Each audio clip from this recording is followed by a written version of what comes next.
There was a time when resources seemed endless. But in 2030, the great energy crisis began. With hardly any resources left on our world, global powers created the World Space Agency to look beyond the Earth for answers. The answer was found in helium-3, a powerful isotope discovered in abundance on the Moon. With it, humanity could satisfy its energy demand for decades to come. And so, in 2032, mankind colonized the Moon. Spearheaded by the Lunar Council, the WSA constructed several permanent settlements to harvest and process helium-3. The resulting energy was transferred to Earth through a revolutionary energy network, the Microwave Power Transmission, or MPT. For a time, all seemed well. Then, one fateful night in 2054, the lights went out. No energy. The MPT had gone offline, and communication with the lunar colonist was lost. Without earthly resources to launch a full-scale rescue mission to the Moon, the World Space Agency was shut down permanently in 2055. But a small group of former WSA colonists refused to accept humanity's bleak future. Determined to discover the colony's fate and to restore the MPT, they've been preparing their mission in an abandoned desert launch facility. Now, in 2059, they are ready to launch an astronaut to the Moon. What awaits is unknown and unforeseeable, but the mission is clear. Deliver us the Moon.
Friends and family of the missing lunar colonists gather all around the world tonight in remembrance of the 2054 MPT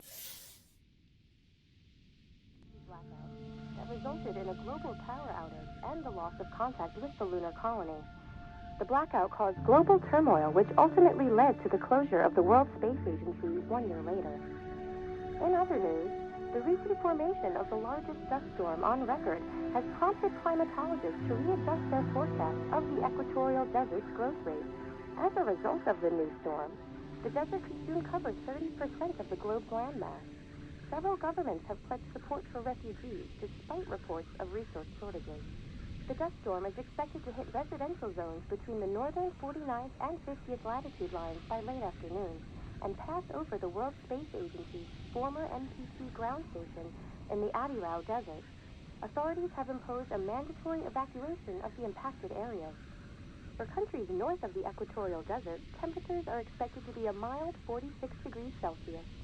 This was Nicole Tate for World News 1, September 16, 2059. Wishing you a safe and happy day.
Fortuna, are you there?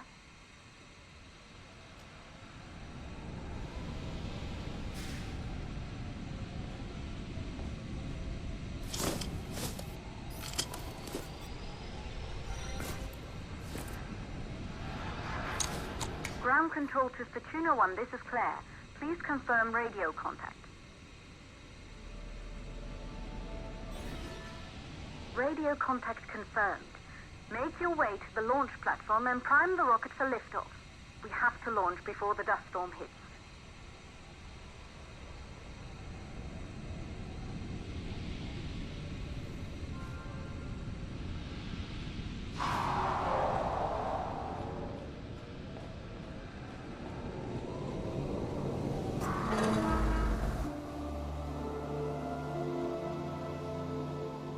There she is, the Taurus 5. It took us 4 years to get her ready for launch. But you need to hurry. The dust storm will hit this area in a few hours. If we don't succeed now, the Fortuna mission will be over for good.